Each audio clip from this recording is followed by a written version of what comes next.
There will always be somebody stronger, faster, and smarter than you. Surviving depends on your adaptability to change. Those who are the most adaptable are dialed in.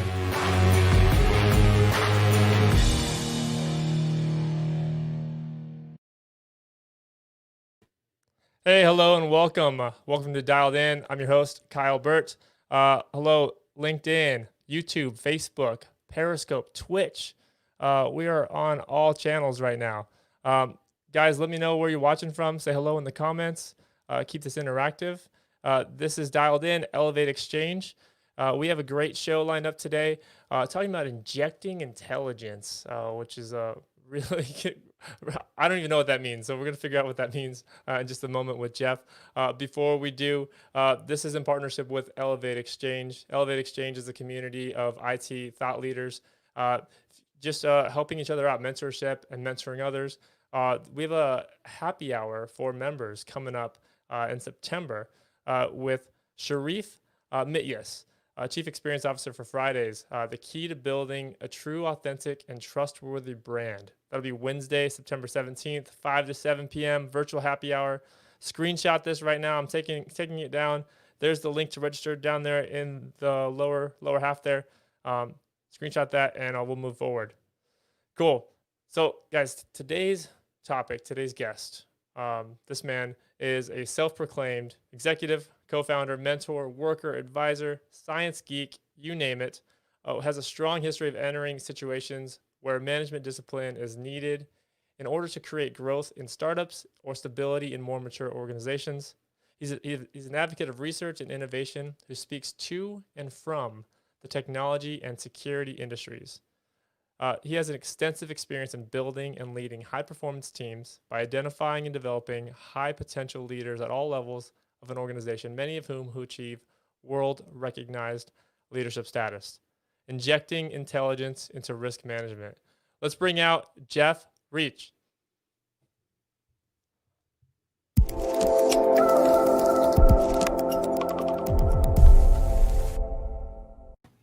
Hey, Jeff, welcome to the show. Are you ready to get dialed in? I'm ready to be dialed in, Kyle. Let's do it, man. So let's talk about this, injecting intelligence into risk management. What is going on here? So to answer the question as to what's going on, there's a whole lot going on. But specifically, when I talk about injecting intelligence, you could apply that to other disciplines in addition to risk management, but it's been lacking in risk management for a very long time. All right. So what is risk management? Break it down for us. So risk management, simply put, is determining what sort of risk appetite you have. Everything you do has risk associated with it, whether it's doing this podcast, getting out of bed in the morning, walking across the street. All of those have risk associated with it. And you, whether it's subconscious or not, manage that risk. You determine how much risk you're willing to accept, and you focus on what controls are in place, and then you execute according to your risk appetite and that risk management decision. Got it. So injecting intelligence. So we're coming from the stature that there needs to be more intelligence in the category of risk management then. Absolutely. Because the people that are focusing on risk management, which includes security and a whole bunch of other things, are all across the spectrum of individuals. On one side, you have the hardcore security geek who says, I want to buy every single piece of hardware and firewall and data leak protection and everything I could possibly get and turn on every feature. And I imagine you've all seen at least one person like that. I used to be that guy a very long time ago. And then on the other hand, you have people that say, no, that gets in the way of my business. Put a hole in the firewall for me. I don't care. Mm-hmm. And that can apply to any technology. So across that spectrum, intelligence, injecting intelligence gets us towards the center, where we need to be. Okay, got it. So risk management. So you are the COO, the Chief Operating Officer at Servus currently, and you've served many other positions with respect to supply chain, logistics, and just IT in general, right? So let's kind of, where's the intersection there for you? So the intersection for me actually was a lot deeper than that, because I had a background in science and education. worked in law enforcement, and then the oil and gas industry, and then the hosting industry, financial services. And without getting into specifically the specific companies I work with, but I've been able to cut across all of those disciplines over time and learned through mentors and people that helped me along to be able to talk about what needs to be done and how we're going to do it. And simply put, I only found success when I was able to get into the head of the business, figure out what's important, and then apply what makes sense to that. Got We it. can dive into that more if you want. But Yeah. Let's tell me more. Tell me some context about your background. Share some more about your background for all of us. so a couple of things. I was born and raised in the Northeast Massachusetts, moved to Texas, spent a little time with EDS actually, and then worked for Argo and Gas Company. And one of the first things I did was make a presentation to a bunch of guys that have mainly native Texans and had some of whom have been working at the company for over 30 years already. And I made a presentation. I thought I had great slides, and I talked and I got through everything I wanted to. And at the end, the senior guy came up to me and put his hand on my shoulder and said, "Son, you need to learn how to slow down." And what he got across here wasn't that I had to slow down. More importantly, what he was saying is, you didn't know your audience. You came out with what you thought was working, and you never confirmed that the audience was ready to receive that in that way. Now, that's not what he said, but that's what ended up being the truth behind it. So let's start with that. From that, I grew into, instead of saying, because I was building a security program there, instead of saying, let's lock everything up, I really had to focus on how do we protect what's important the most. And that really makes sense, I think, going forward. It's always going to come back to how do you inject intelligence? Intelligence doesn't mean you have to have an IQ of 180. In fact, I'm not even certain that helps. But intelligence does mean what's your situational awareness? What are you gathering about what's around you? And what are you taking in for that? And how are you applying it to your expertise so that you can make it work? No, right. No, that's powerful, right? And when you can do that, it really shows. So tell me about organizations you've been at and kind of how that's played out for you. So it's grown in a few ways. I spent quite a bit of time at Argo, went from there to Dell to start the security program there, and very different. Dell at the time was in the 90s, just gone public and was a manufacturing company. Even though they manufacture computers, they were more manufacturing than they were technology. Obviously, a lot of that has changed about Dell since then. And since I left, I spent some time after that with a few hosting companies, Interland, Rackspace, Layer Technologies, and Engineered. And in each of those, had the opportunity to build a program from scratch, or in one case, take a program that had been started but really wasn't working and say, let's remodel it and let's make it grow. And the reason I like being able to do that is I can come in and say, let's not just lock everything up. Let's figure out what's important. I've also done some consulting, and that's where I've really gained most of my insights on this. Because when I come in on a consulting opportunity, obviously, often the customer will say, I want you to protect this or that. And I'll always come back with, okay, that probably needs protecting, but what do you have that's important and where is it?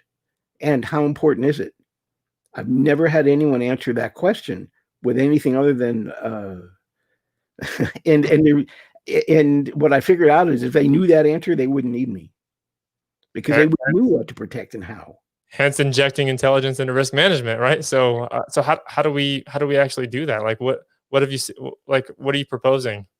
So, what I propose is for all of technologists, whether it's security or not, to take some time to get your head out of the motherboard. All right, it's a phrase I use about that because you can usually get the image. Get away from the computing for a bit, get away from the technology a bit, because the technology, unless you're a pure technology play company, but even then, the technology is simply a tool for the business to achieve what it wants to achieve. And when you look at it that way and not make it the end all or the best thing possible, or that you couldn't possibly have your business without me, and instead say, what is the business? How are we going to succeed? you can then figure out what tools do I need to use. If you can't figure that out, your successor will. Right. Or the business goes away, because the business can't survive if technology drives it. The business only thrives and succeeds when the business goals are met by using technology. I love that line you said, get your head out of the motherboard. For any IT professionals watching right now, like that's a pretty crucial part in this, right? Absolutely. And whether it's in a physical device or in a virtual machine or in the cloud, you have to take a bit out, and not catch cloud, of course. But you have to take yourself out of the situation of what should technology be doing, and focus instead on what do we need to do as a business and how can I make technology work for it. Right. No, absolutely. So, on this show, Dialed In, we talk about being the most adaptable to change, right? And it's not necessarily about being the smartest or the fastest or the strongest, but just being the most adaptable. Like that really sums up what a lot of this is for success for a lot of individuals, right? So, what does that mean to you, and what role does that play in your world of being adaptable? So I think being adaptable is crucial to survival as well. I remember when client server technology was considered new back in the 80s, right? And there were people I worked with that said, they'll never get the data off the mainframe. Client server is never going to work. Yeah, well, that didn't catch on, that philosophy. And what I would often say to them is that you're soon going to have the reverse imprint of a front of a train on your face, because you're standing right on the track and it's going to barrel right through you. And those that really disagreed strongly, not that I had all the answers, but those that strongly disagreed retired soon after. And perhaps that was the right time for that. But those that didn't would embrace whatever new technology there is, even if that wasn't the right technology going forward, by being able to say what's going on now, what's current, what can I be involved in. You keep yourself current, first of all, but you also provide the best tools for your business environment, which is why you're there. You want to provide the right support and tools. I often surprise people, not because of everything I know or whatever, because I don't really think that body of knowledge is necessarily that great, but I can touch a lot of new technologies that people get completely surprised that I even know about. Most people assume, first of all, that I probably own a flip phone. That's the first thing I encounter just by people looking at me. All right. And there's nothing wrong with a flip phone. So if you have a flip phone, I'm sorry. Although, what are you watching this on? Wow. But more importantly, not only do I not have a flip phone, and I'm not an expert in all new technologies, and I'm never going to claim to be, but I can touch most of them. And that surprises people when I say, oh yeah, I know that, or here's what I'm doing with that. And it's usually someone in the early 20s will say, oh, how'd you learn about that? And it's probably the same way you did. I listened and looked and gave it a try. So to me, that's the fundamental the foundation for being adaptable is, hey, what's out there? Can I make this work for me? I've now adapted. Waiting for someone to show you how to adapt isn't being adaptable. And therefore, you can never blame anyone else for you not adapting. Do you think it's more of a mindset issue or like a skill issue? Like being able to learn, that is actually a skill in itself. Like, hey, I'm able to learn. Like that's actually kind of a skill that we learn. We learn how to learn, right? Yes. And everyone, no matter where you are on any spectrum, has the capability of learning. Now you need to know what your own constraints are. For instance, you could learn how to be a good football quarterback. That doesn't mean you're going to be one. So learning is a key. That skill is certainly important. The mindset to be able to take that in is certainly important, but then you have to apply that to, am I going to be successful? Can I throw a football that long? And can I hit the target? And no matter what you learn about it, if you can't do that, you're not going to be a good professional quarterback. Wait, Jeff, can you repeat that line again? Just a summary of the quarterback line. So if if you learn how to be a quarterback and you know everything that has to happen and you gain that skill, you still have to recognize your constraints may prevent you from being a professional quarterback. So can you really throw the ball that far? Can you hit your target every time? If you can't, you're probably not going to be a good professional quarterback. No, that's great. That's a great analogy. I love that one. Let's see. We had a comment too. Aaron, appreciate you, man. He said, get out of the motherboard, focusing on what the technology should be doing for the business and being adaptable, helpful perspective for other job functions too. Awesome. So Jeff, in your current role, COO, Chief Operating Officer for Servus, what would you say is the biggest challenge with your role right now? Oh, so we're a startup and we're rolling out our first customer in the very immediate future. So right now, my biggest challenge is finding everything that's rolling off the table and trying to catch it before it falls. Along with the rest, I'm not the only one doing that, obviously. But there aren't that many of us. There's about 5 of us really that are focusing on let's drive to this, getting the customer on board and getting the customer 2 and plus. And there's everything from operating principles to some general policies that we are implementing to say, hey, here's how we operate. We're defining through demonstration what our values are. In one example there, someone said, hey, why don't we come up with a list of our values and then focus on that? And I said, no, don't make a list of values. Let's observe what we do. Those are our values. And if we don't like them, we can make an effort to change. But every time, I've worked at a number of companies where they say, let's go have an offsite, for the senior people and define what the company values are. And I've often found that doesn't really work. They become a list of words that people feel obligated to follow, but they aren't necessarily a demonstration of how you act. So that's one thing we're focusing on. Who are we and how do we act? How do we treat people? How do we treat customers? How do we treat vendors? And I think that's very important. We also have a small development team involved in some testing. Here and there, I poke a finger in to say, can we do this or do that? I'm careful not to say, let's make this work differently, because I'm not the developer here, and I get that. I'm also managing, getting in what we do for personnel management and our sales pipeline and a CRM and our budget and what we're doing for fundraising. And is that a long enough list? Yeah, no, I love what you said about like don't make a list of words like these are our values and stick them up on the wall. But rather observe what you guys are actually doing, and that becomes your values. But then after you observe what you're doing, then do you turn that into a list or no? Yeah, I think that can make sense, because you should be able to distill from that the things that work.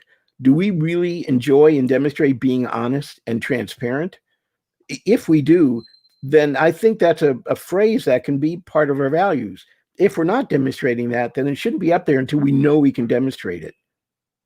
Oh, that's very wise right there. Yeah, I mean, I think so many of us get that backwards. Then we're like, these are what we think we have to do, and that's what we're gonna put up there. And then you try to force yourself into that box, right? Yeah, and that also hurts hiring. By the way, when you make that list in advance in an arbitrary manner, even if the senior people think it's the right list, and some of them may be, but if I'm going to hire someone, I want to make sure, first of all, that their values match the people we have so far, or at least the group they're going to work in. Mm-hmm. So we have to observe what those are, and values from different groups may be different as well. The values for sales may be slightly different than the values that the developers demonstrate. And I'm not a fan of saying we have to merge them. They may be two complementary sets. So not only do you want to demonstrate support of the values, but we also want to identify the skills everyone has, so that what we're not hiring is just another duplicate of someone we already have, because one of them isn't needed. You can ask anyone I've reported to, and I've always gone by the rule that if you and I always agree, one of us doesn't need to be here. So most people I report to know that me disagreeing with them is not something I'm afraid to do. Nice. No, I love it. If you or I neither agree or disagree, one of us doesn't need to be there. I love that. Yep. Mm-hmm.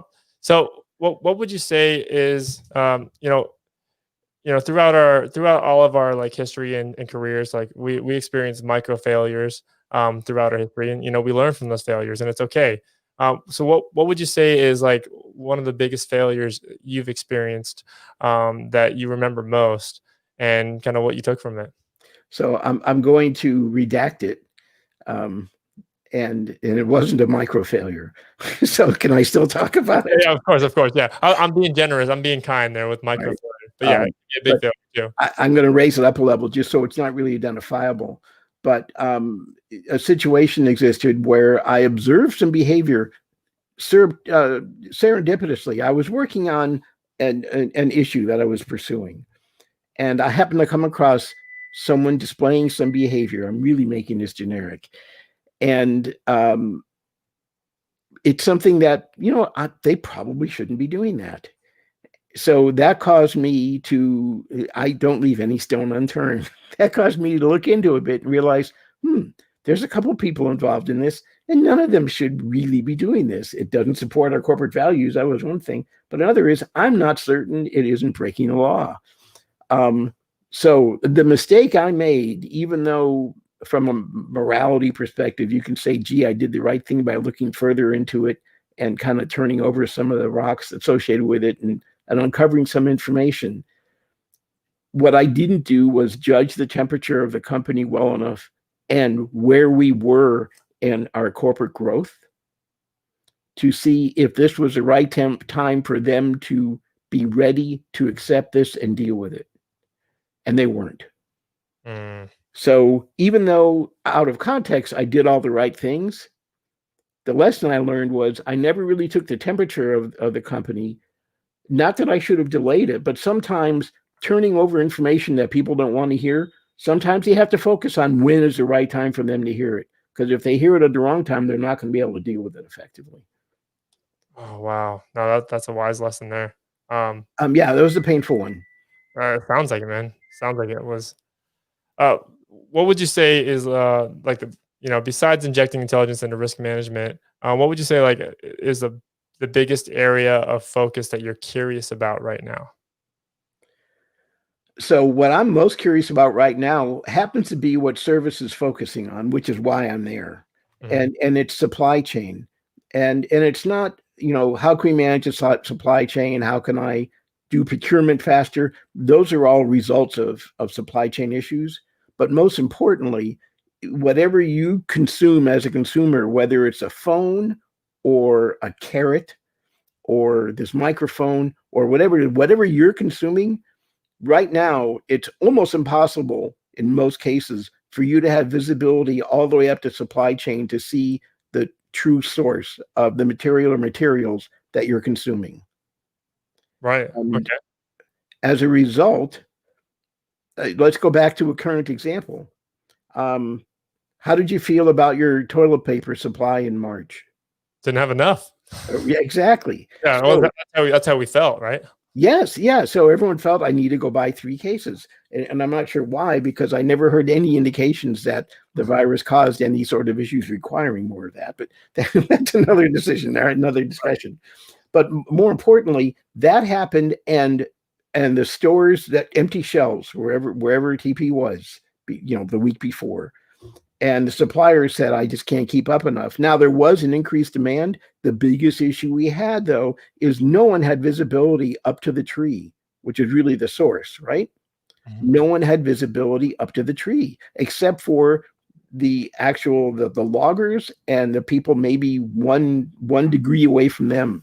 So without that, we lose efficiency, we lose money, for a number of reasons, whether it's loss or inefficiency or theft, shrinkage or pillage or whatever else is going on. There's a whole bunch of money, efficiency, and product lost along that supply chain. And guess who pays for that? We do, right? Yeah, the consumer does, because every time any part of that supply chain has a loss, they'll pass that along. Now, I'm not against anyone in the supply chain. I get why that happens. But the problem is eventually you reach the consumer, which is the end of the supply chain. And like, well, here's what the difference is. Thank you very much for paying for all the losses we had all the way up the chain. So, by the way, there's a risk management issue there as well. when you look at the security of supply. Now, toilet paper was a good example to use this year because it's still relatively fresh, and in some cases, maybe a lot in everyone's mind. But let's go back to chips that you have in your computer. And let's say you're going to be using those computers to work on new R&D for your company, or maybe you're working on it for a project that you want to propose to the Department of Defense. It's anywhere there's something that's obviously important, valuable, and you don't want leaked out. Do you know all the components in your computers? And do you know if any of them possibly have, do you suspect that any of them could possibly send some of your information out without your knowledge? You probably don't. Now, I don't recommend taking the computer apart and trying to examine it, but what you should be able to do is go up the supply chain. And here's another opportunity for injecting intelligence. Don't be a fascist about it, but go up the supply chain and say, can you identify, the provenance, everything you have and where it came from? And if not, can you work with your next component up the supply chain to see if they know? At some point, everyone knows, but no one yet has done the work it takes to say, show me all of that. So that's interesting. So that's my current concern. Jeanette has a question. Thanks, Jeanette. She said, Jeff, this is related to supply chain. Have you been able to find an alternative supply paths? Are they being overburdened used because everyone is running down the same path? So good question. To unpack it, there's a couple of questions in there, which is good. There's 2 question marks as well. So to define alternative supply paths, the answer simply is yes. I don't have a source for toilet paper for you, if that's what the question was. But there aren't many opportunities where you can't find an alternative supply path for what you're doing. You just have to be able to go out and look, and don't look when you're panicking because you're out. The time to look is before. The second thing is, are they being overburdened and overused? The answer to that is yes. Some paths of the supply chain are overburdened only because the alternate paths are not. And there's a number of reasons why the alternate path may not be used. People may not know about it. The supplier may not want to get into that yet because they're worried about their supplies, because they may not be able to see up the supply chain. Or it appears to not meet your requirements, even though if you look at your requirements differently, they may. So I think it is, to your last point, mainly because everyone is running down the same path, and everyone's so focused on running. They're like racehorses, and they have blinders on, and they know that's where they want to be, but they don't bother looking to the side. Oh, wow. Interesting. So I know we're bouncing around a lot here, but one of the focuses of the show is like getting into career path and mentorship and mentoring of others. So could you maybe share a time that that's kind of been an impact in your life, either mentoring or being mentored by someone? Yeah, so I can go back earlier than most of your viewers have been alive, and go to a mentor I had when I was in school, going for my degree, and I worked part-time in the college police and security department. And the chief there was one of my early mentors. And suffice to say that he found me in a situation that could have taken a different path based on our engagement. But he gave me an opportunity to say, that's not what you have to do. You could just do this instead. And I ended up working with him. And I gained a lot from that, worked hard, gained a lot of experience and a lot of wisdom from him. Had a lot of fun with him too. And when I left, I said, you've done a lot for me. What can I do to pay you back? And his answer was, as you go through life, find someone that doesn't deserve your help and give it to them. And that really stuck with me. Because it was clear that's what he did with me. I didn't deserve his help. And he was far from being a saint, trust me. 1 second there, Jeff.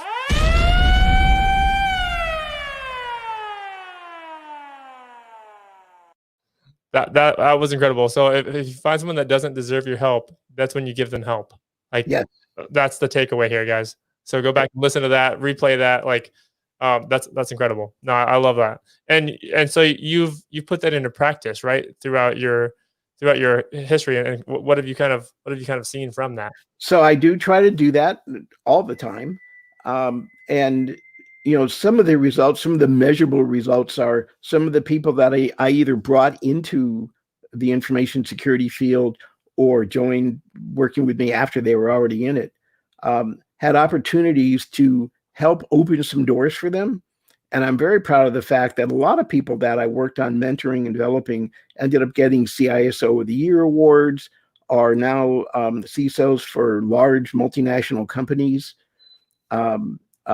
Cisos for large state organizations, and getting a lot of recognition for that. Now, the recognition in and of itself is not what you go for, but the fact that it's happening consistently, it makes me very proud, first of all, but it tells me that the find someone and help them philosophy still works and it should always be applied. So I would always offer that when you have a chance to do that, it'll pay, the dividends will come back multifold. And this isn't even though I can become philosophical, I'm going to stop myself from doing that because that's not what this is, but it really will. It's going to make you feel better and you're going to help people out. And the more you do that, the more you learn. We get back to how do you learn what you're going to do?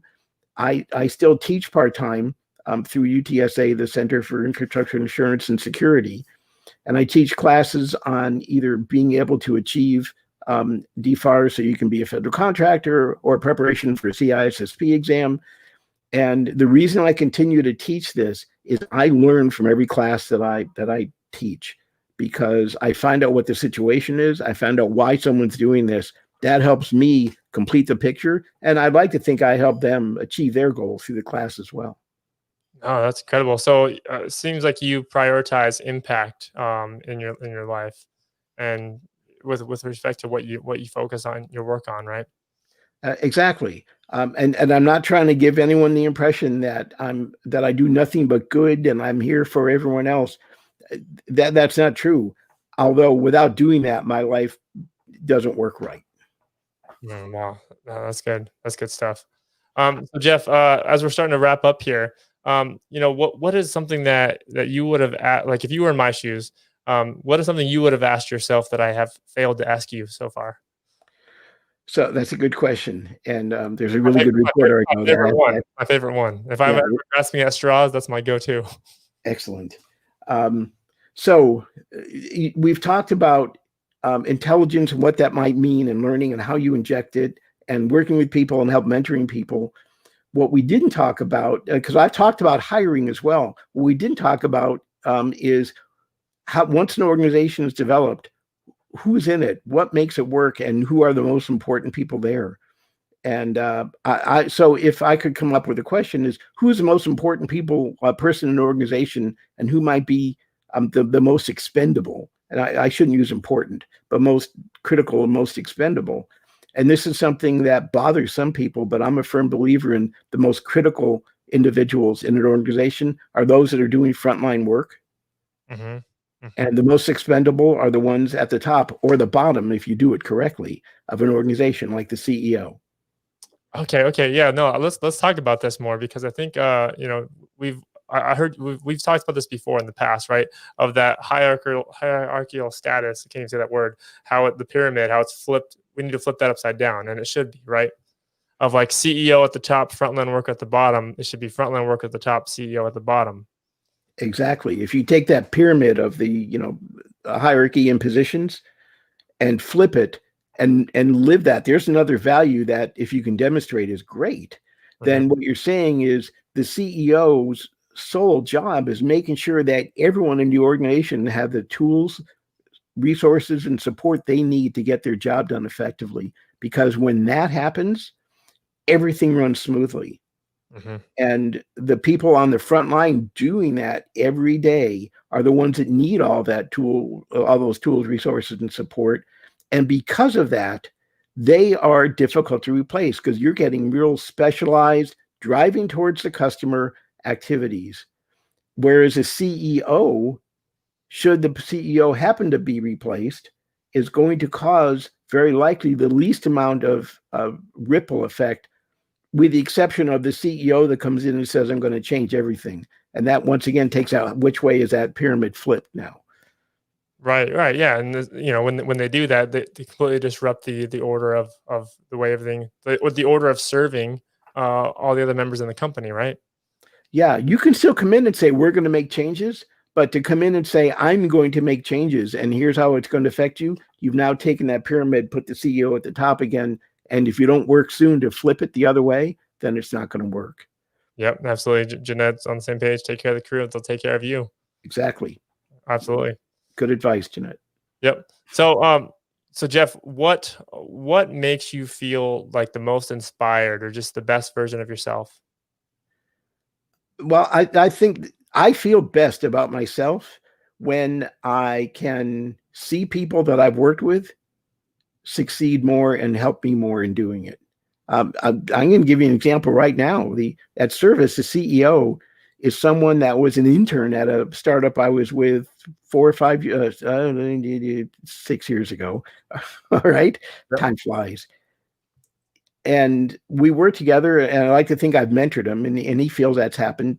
Not the sole mentor, and it's not that everything he knows he learned from me, but we have worked together on that. He's the CEO of this organization, and I think that's great. I love the fact that he's a CEO and I report to him. That's awesome. That may really sound strange, but yeah. So you just have that connection to him then. Yeah, of course. Now he's the most replaceable person in the company. Nobody heard me say that, but that doesn't mean he should be replaced. But yeah, no, I think it's great because he has learned and grown more than I have, and now I can learn and grow more with him. Awesome. And that makes me feel great. Yeah, no, that's awesome. So if you could have dinner, I'm wrapping up here. So if you could have dinner with any 3 people, living, dead or alive, who would it be and why? Well, first of all, alive would be my option. Yeah, right. But even if they aren't alive now, without question, it's pretty quick. Albert Einstein's number 1. Richard Feynman's number 2. And if you don't know who Richard Feynman is, F-I-N-M-A-N, read any of his books. He is a theoretical physicist that can make everything sound easy to a degree. And Lou Gehrig. Okay, well, I got a special treat for you later that I did not coordinate, but you'll appreciate it later. And then, what's the single best business book you've ever read, or you would recommend?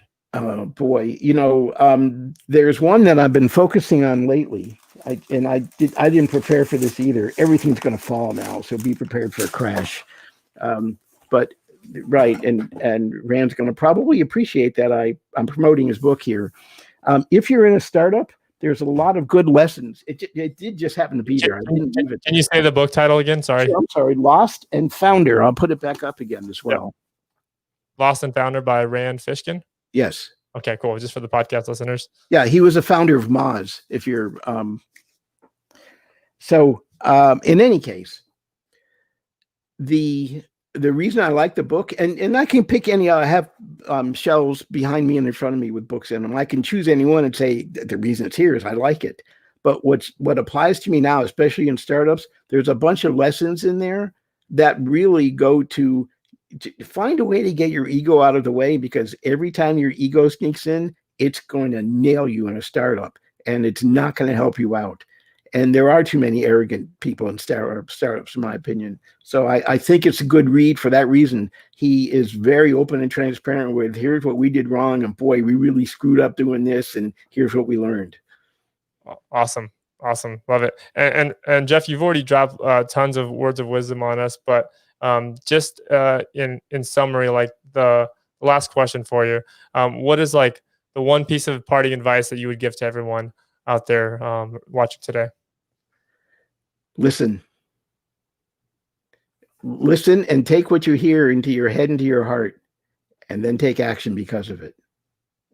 Awesome. I love that. Well, Jeff, I appreciate you being on the show today. Thank you so much, sir. And great to be here. The time just flew by. It does. I'll be right back with you in a second as I just wrap up here. Appreciate you. All right, guys. So that was Jeff Reich. Excellent interview today. Go back and listen. There's some value bombs in there that we got to unpack. Really good stuff. And you on this show, guys, we're trying to end every show on just a really positive note. And this is kind of the little Easter egg that I told Jeff that he would like, and we did not coordinate this, I swear. But the quote of the day for the show here is from Albert Einstein, and the measure of intelligence is the ability to change, the ability to get dialed in, right? So, guys, up next Tuesday, we have Jeanette Mwan, VP of Process and Infrastructure at Technical Diagnostic Services. Life Changes Pivot. Again, that's next Tuesday, same place, same time, 12 p.m. Central. And then also, for any IT leaders, technology leaders out there who have not joined Elevate Exchange, we're looking for you. We are looking for you. What are you guys dialed into? Reach out to myself, reach out to Rob and Austin, reach out to Casey Yarbrough. If you don't know these people, try to look us up, connect with us.